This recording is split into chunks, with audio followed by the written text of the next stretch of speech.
Ready for a tour beyond houses? I'm Tami Neuberger, your go-to real estate expert with eXp Realty. And today we're taking a deep dive into the vibrant life of Moore County. We're going on an exclusive journey to uncover local treasures and meet incredible individuals that make Moore County truly unique. From real estate insights to thriving local businesses, we're covering it all. And guess what? I have an exciting surprise for you. Today we're at a place where the heart of the community shines through every aspect. Here, passion meets purpose, offering us a unique glimpse into what makes Moore County so special. But before we embark on this adventure, leave me a comment and let me know where you're from and what business you want to hear more about. Now let's make sure you're all set to join me on many more. Hit the subscribe button, turn on the notifications, and smash that like button, and dive into the world of living in Moore County with me. Today we're at the Jefferson Inn, and we're going to be speaking with Jesse about what they have to offer and what all they do in the community. What's up, everybody? I'm Tami Neuberger with Living in Moore County, and today we're at the Jefferson Inn with the general manager, Jesse, and he's going to tell us what's special about this place in Moore County. So, Jesse, give us the details. Where are you located? What do you do, and what do you offer? We are located right in downtown Southern Pines, in the same location that's been for over 120 years at this point. We are a fully operating inn with 14 rooms. We also now have a sort of speakeasy style cocktail bar that we're sitting in right now. That's open Tuesday through Saturday. And as of 2 weeks ago, we now have a outside patio bar as well, also open Tuesday through Saturday. And that has live music 3 days a week, on Tuesdays, Fridays, and Saturdays. So everything's going, we're fully operational now after a year of renovations and reformatting. Everything is back to where it once was, with a little new coat of paint and a different sort of concept. So it's very exciting. Can you tell us a little bit of history about the Jefferson Inn, since it is over 100 years old? Yeah, the Jefferson Inn, was part of the initial kind of growth of Southern Pines when the railroad came through town, and the town was sort of a very young kind of place. It was once such a big bustling place that the numbers I've gotten are somewhere between 15 and 20 different inns were within sort of the town center that we now know. And over the years, mostly through fires and through other changes, all other inns in the middle of town ceased to either be standing or cease to exist as an inn. So we're the only one remaining, and we have been an inn since it was built and incorporated back in 1901. So it's been a long-standing and a successful business for over a century, which is a very cool thing to say. Right, it is. And I think some of these buildings have a placard on the outside, and you just scan it. Correct, this one does. Nice, nice. So so the placard, if you just scan the placard, it'll give you all that history. One of my favorite questions to ask, and I don't know why, but is there any hauntings here, or? There's always been. I've not experienced anything since I've been here. I've been here, I guess, close to a year now.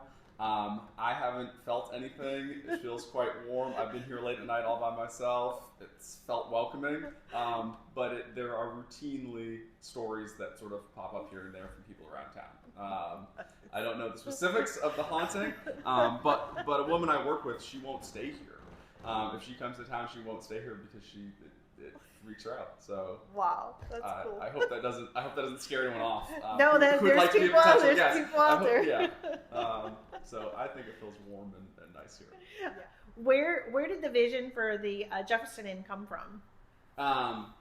The most recent sort of iteration, when it changed hands and I was brought on, was to sort of meld keeping with the traditional sort of inn elements that have always been here and the warmth that you get out of the building and the history.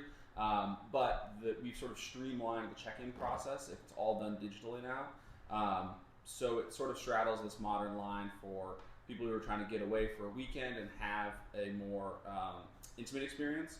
And then people who are here for a business trip in the middle of the week, who might be coming in later in the evening, they're able to get in and out and do everything all on their own. Nice. so that has worked really nicely, and people will appreciate different aspects of this new sort of system of hotel hospitality, if you will. Right. So all that has felt good, and then as far as the bar goes, we've certainly tried to elevate the experience here into more of a craft cocktail speakeasy, using fresh ingredients, type of concept that I think the town has been really excited about, and sort of is more to the trends of the bar world in the modern world. So all that's been good. What challenges have you faced along the way? I mean, 100 years, 100 plus. There's always something with the building. The building is, it shifts, and the ground is the sort of floors get more uneven by the day. There's always some issues. The elevator sometimes gets broken down, and there's leaks that need to be fixed, and anything like with maintaining a property. But since it's so old, there's always it's an old gal. She's an old gal. So that's a lot of it day to day that keeps it interesting for me, and it's not very stressful. It's interesting. Other than that, I think that I thought it was going to be more of a challenge to have the community come back to this place after it was closed for so long, and it's been really important to me to assure people and speak with people throughout town that the Jefferson Inn is still the special place that people have had memories here since they were people who were 85 were here when they were 21.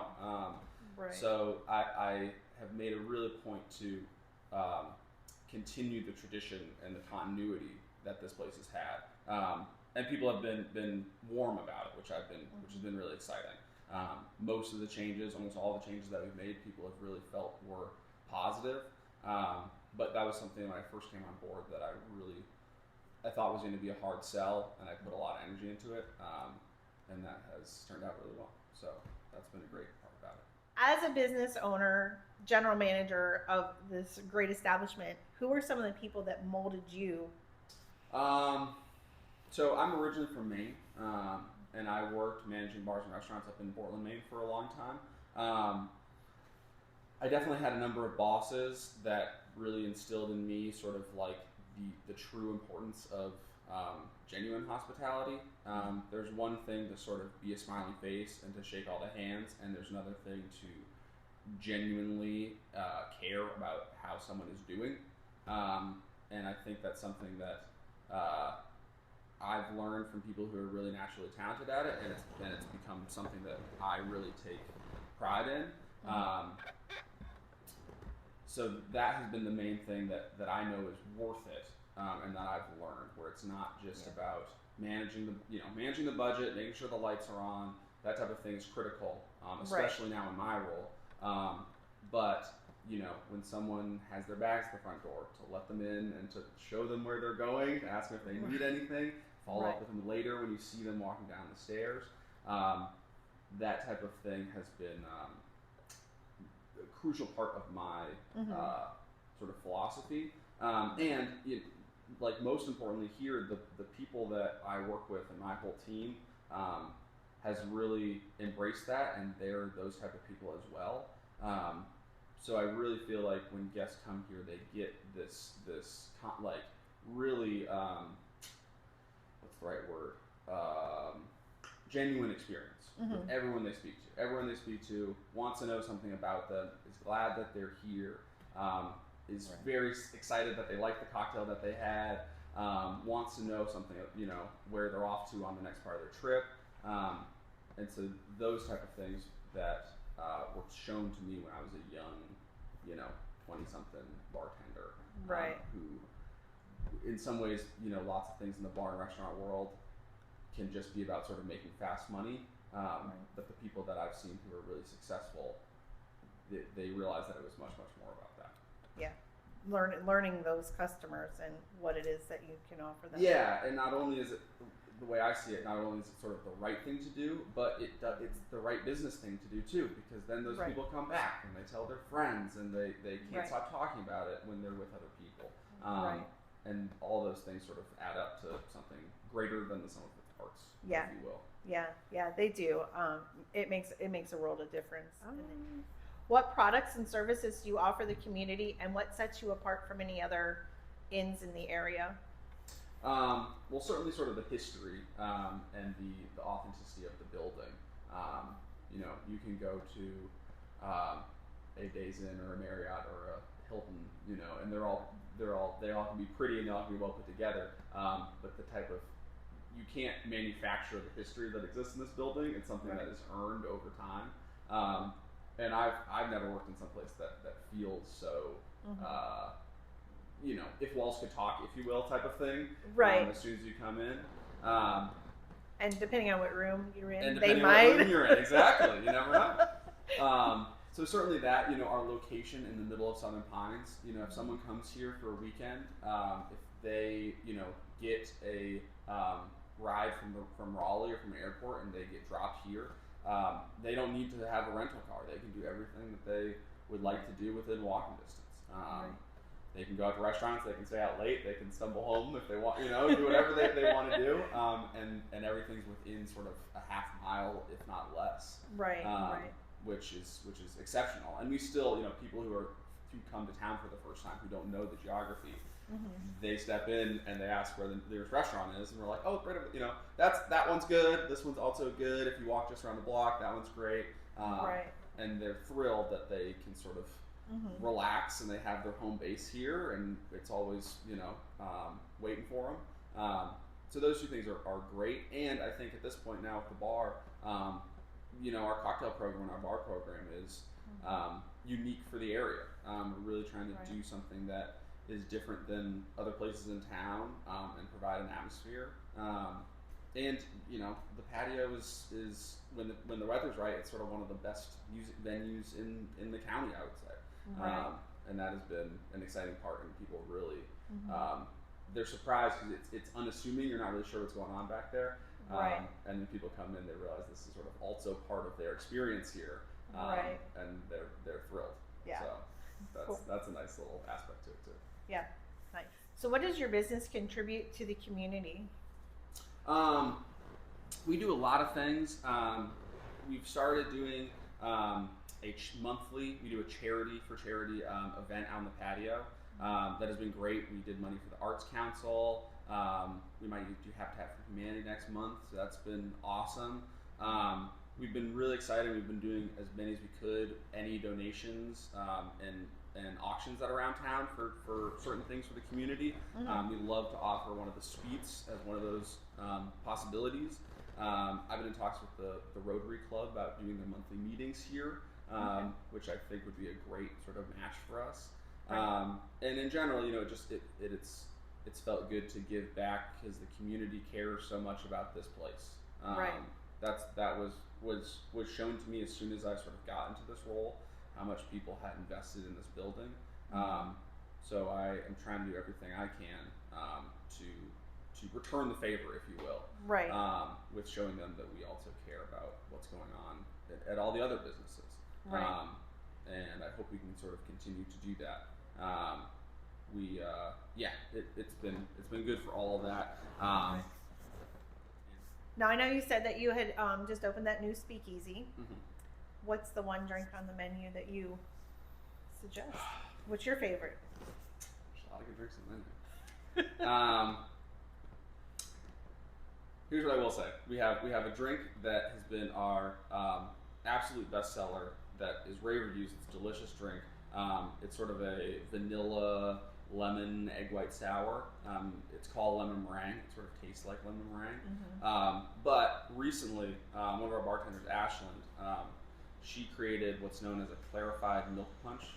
This is a old sort of cocktail technique dating, centuries ago, where you take alcohol, some type of acid, in this case a citrus juice, and then you mix all your ingredients together and you pour in milk, and the milk curdles from the acid and alcohol, and then you strain it all out with a cheesecloth and a coffee filter, and you're left with this translucent drink that's relatively shelf stable, that has this sort of it's hard to describe it, but it has this texture to it. It's Uh-huh. not. It doesn't taste like milk. So if people thinking that it's going to be like flavored milk, it isn't. But it has this texture and this body to it that's really delicious. So right now we're making a rum-based milk punch that has these pineapple notes and cinnamon and has cognac and rum in it. It has this delicious sort of tropical baking spice kind of thing going on. Nice. And if you come here, you gotta try that. For sure. Okay. I'll come back and try it, and then I'll put the notes in the comment. But if anybody else has tried it, leave a comment so that we know how it tastes. Yeah. Best compliment your business has ever received? 100 years, there's got to be a lot. I mean, right? There's so many that I wasn't here for. I think the best I've received is that going back to the genuine hospitality thing, that someone has come here and they have said on their way out, you know, I'm so glad I decided to come here. You know, Deanna, who's our concierge, was incredible, and she wanted to know about us, and she helped us with our bags. And Donna, who was doing the housekeeping, you know, asked us about our kids and wanted to know who we were. And there's been moments when people have left after just staying here for a few days where they felt like they are a part of the family. You know, they see all of us as a team here, enjoying each other's company as coworkers. And when someone comes here, you know, if they're willing, we'll deal them into our group here, and we'll have them join in. And that's been the most like heartwarming and best compliment I've heard is that it just feels like it's a family here, right? And that people are welcome.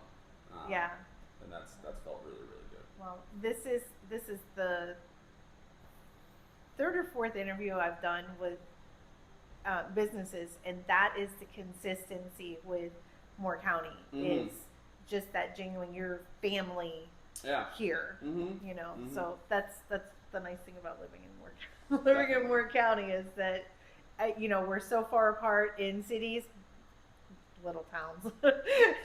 But we're all family. So outside of the Jefferson Inn, what is something that you would tell somebody visiting Moore County to do? I think that there's more like natural beauty and public spaces here that don't get enough credit for people. There's the beautiful Weymouth Center that's just up the street from here. That's this old historical home that has this beautiful sort of grounds that are open to the public, and then extensive trail system out behind. That's available to everyone, and I lived here for a long time before I knew about it, so I think it's one of those things that's easy for people if they come into town and they're here for golf and things like that, that they might just sort of get a little bit of blinders on, where it's like they go to the golf course and then they come back and they go to dinner and then they go to bed, and then they go to a different golf course and they go back and go to dinner. Right. And I think that there's a lot more that the Sand Hills is beautiful about than just the immaculate golf courses, which are exceptional. Right. And I'm a big fan as well. But it's a really special little zone we have here in the Sand Hills that's really unique. It is. That I feel like when people come here, if they explored a little more, they would realize the how special it is. Right. Than just the sort of more marquee things that are around town. Tell the viewers how they can find you on your social media platforms or whatever. This is your spotlight. So you do your thing. I will sit back and listen. So you can always keep up to date on everything on either the 1901 Lounge Facebook page or the 1901 Lounge Instagram page. Both of those we really stay up to date with the live music that's going to happen, if we're doing a drink special, anything like that. So that'd be the best way to do it. If you're looking to book a room, everything is done through our parent company, so that's thecarolinaexperience.com. And that's the best way to get the best rates and to see what's open. You can also see the other properties that are in our group. So there's other properties around the state, none exactly like the Jefferson Inn, but they all are doing this sort of genuine hospitality with this convenience of modern checking in. that has been really successful, and we're really, really excited about that and growth throughout the state to continue to do that. So I think that's the best ways to do it. But I mean, if you're in town, just stop in. That's the best way to really see what's going on, and to get the best experience. You can always, from all those sites, you can find my contact information. If you're looking to do a wedding, we have a lot booked throughout the spring and fall, and this is an exceptional place to do that. So I encourage anyone who's looking for a venue or looking for a place to have a reception to get in touch. So thank you. Thank you. Thank you so much for watching. I hope you enjoyed this video and found it helpful. Remember to like, share, and subscribe for more content like this. If you have any questions or suggestions for future videos, please leave them in the comments below. If you have any real estate needs, please reach out to me directly. Stay tuned for your next video, and until then, I see you living in Moore County.